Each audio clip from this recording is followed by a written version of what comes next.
bukti transfer ke rekening pribadi. Ya, ini juga kita ajukan sebagai bagian dari barang bukti, ya kan? Dan yang terakhir bukti yang kita bawa adalah bukti chattingan. Bukti chattingan ini, bentar ya. Banyak soalnya. Nah, ini ada bukti chattingan yang ada, tapi ini hanya saya sampaikan sekilas ya, karena ini terkait dengan menghindari kita dari posisi undang-undang TE. Seperti Sama itu. ada bukti kontrak juga ya? Ah ya, bukti kontrak. Ini bukti kontraknya seperti ini. Jadi Ya. memang saya sebagai brand ambassador, gitu ya. Nah ini semuanya tadi kita serahin kepada pihak penyelidik. penyelidik. Penyidikan. Ya, jadi dari kami itu sementara proses pemeriksaan saksi berlangsung dan sekarang dijeda. Nanti kami akan mulai lagi dalam proses yang sama pemeriksaan saksi. Nah, silakan kalau ada teman-teman media mau bertanya baik kepada saksi maupun kepada pelapor selaku korban juga. Boleh. Bang Oji sebagai saksi gimana nih Bang? Perihal penipuan kabar ini. Kalau saya tahunya, karena kan karena yang lebih tahu jawaban itu adalah Tata ya, karena Tata sebagai manajer dia yang lebih tahu soal kontrak, soal ini. Tapi setiap kejadian tuh saya tuh ada di situ. Itu aja. Selalu ikut ya. Selalu ikut. Ikutnya dalam arti gimana Bang? Menemani ke Menemani, Angel karena Elga? kan kita satu manajemen, jadi saya selalu kemana Angel pasti ada saya. Jadi ya setiap saat, setiap waktu itu saya selalu ada. Dan saya tahu kejadian-kejadian, misalnya Angel mau ditawari menjadi sebagai ambasador gitu, saya tahu.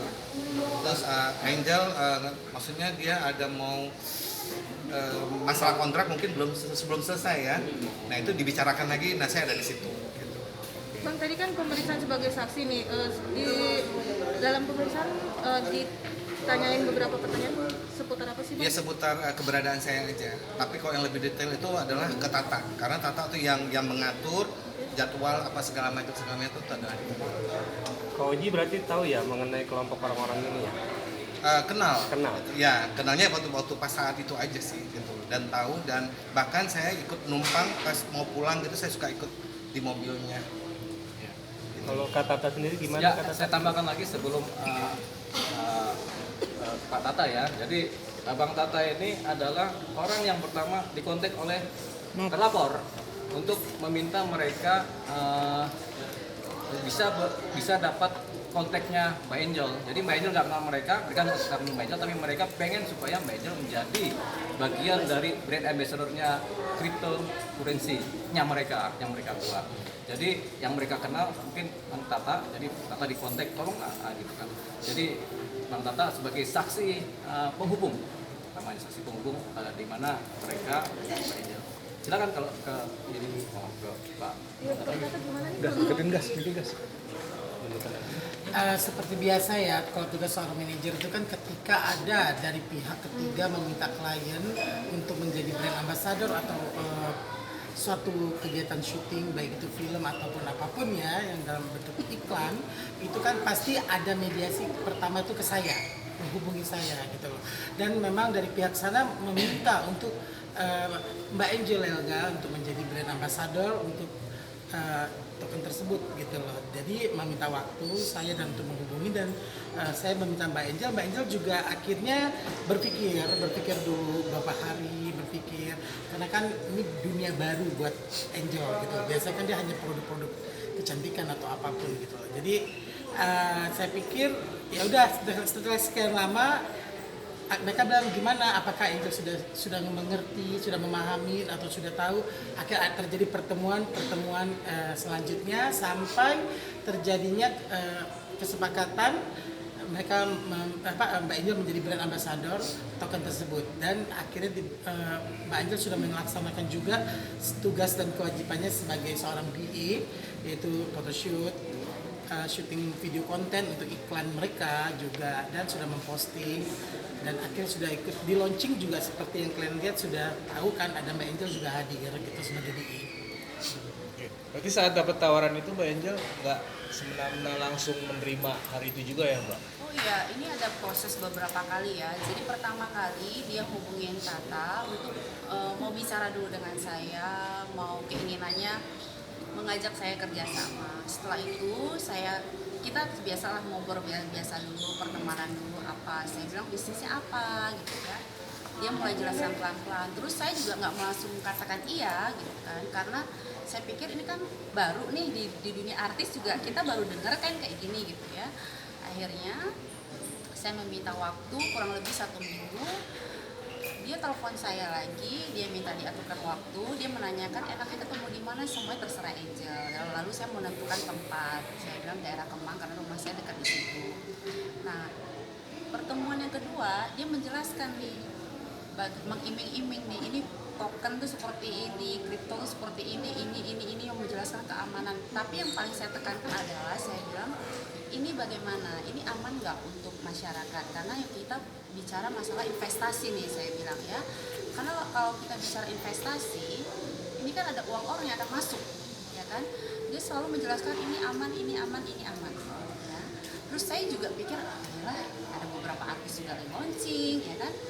Terus juga dia mengaku kalau dia ini pemain lama, sebelum ada dia mau datengin saya sebagai brand ambassador, dia 1 tahun ya kurang lebih ya. Sudah 1 tahun. 1 tahun itu sudah ahlinya lah main di kripto ini, dia mengatakan itu ya. Tapi belum memakai artis. Gitu. Nah mungkin mereka melihat lagi rame-ramenya artis lain muncul, dia mendatangi saya mungkin itu. Akhirnya kita bicara, saya tekankan lagi, tolong ya jaga keamanan karena ini menyangkut nama saya. Itu selalu saya tekankan itu. Akhirnya terjadilah sebuah kontrak yang dimana saya memang sebagai brand ambassador. Terus seperti itu gitu. Jadi ya sebenarnya semua kegiatan saya, jadwal, syuting, yang lain-lainnya mereka minta bikin konten dan sebagainya itu memang diatur sama Tata. Karena kan Tata yang biasa kayak kalau manajer yang suruh manajer aja. Benar ya. Oke, kita lanjut lagi ya, jeda lagi ya. Sudah bertemu dengan mereka tinggi banget. dan mereka meminta saya untuk menjadi brand ambassador. Ya seperti yang kemarin saya sudah jelaskan juga ya, akhirnya terjadi kesepakatan. Tapi di sini saya mau tekankan, kan banyak banget nih kayak investor yang lain mempertanyakan kenapa awalnya Angel Elga CEO kok sekarang ini menjadi brand ambassador gitu ya. Itu banyak banget, itu juga saya minta pihak mereka nih semuanya ini untuk akan bicara, meluruskan semuanya gitu ya. Karena saya udah jelaskan juga kenapa waktu itu awal launching saya sebagai CEO, karena beberapa kali itu saya diminta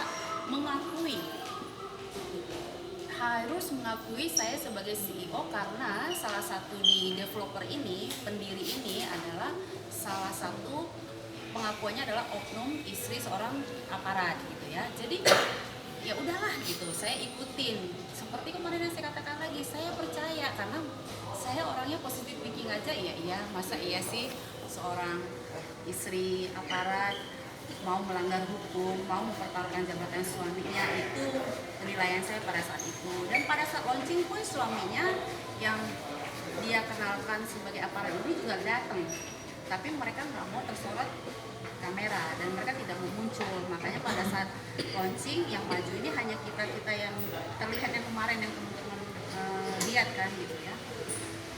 Nah saya ini pengen minta mereka meluruskan ini semuanya agar tidak jadinya fitnah gitu.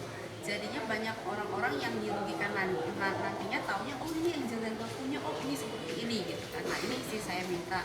Sama yang saya tegaskan lagi, memang saya minta pihak kepolisian untuk bisa menghapus nama saya. Saya minta kepada pihak developer juga untuk bisa menghapus nama saya di situ sebagai Angel Token. Ini yang saya pengenkan gitu ya.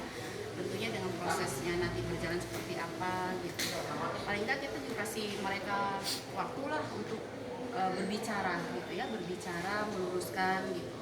Kan mereka juga punya hak ya untuk untuk meluruskan semuanya. Kalau memang benar katakan benar, kalau memang tidak ya silakan gitu kan. Nah Angel berarti sudah ada komunikasi ya? Kenapa? Sudah ada komunikasi dengan pihak terlapor? Saya terbuka ya, makanya terakhir kali itu coba mana Pak? Makanya terakhir kali itu foto yang bertiga. Terakhir kali itu sebelum saya lapor, mereka itu berkali-kali meminta waktu kepada saya dan terus banget meminta waktu kepada saya dan minta lagi keringanan, tolong dong Angel, saya mau membayar Angel. terus tapi kasih saya kesempatan lagi untuk meeting sama Angel, apa saya siapkan waktu. Ini terakhir kali saya ketemu masih baik-baik, ini ada Kak Kalim. Nah ini seorang istri seorang aparat itu yang meminta saya berkali-kali, akhirnya menemukan kesepakatan lah ya di sini. Ini akhirnya kita foto baik-baik, kita foto.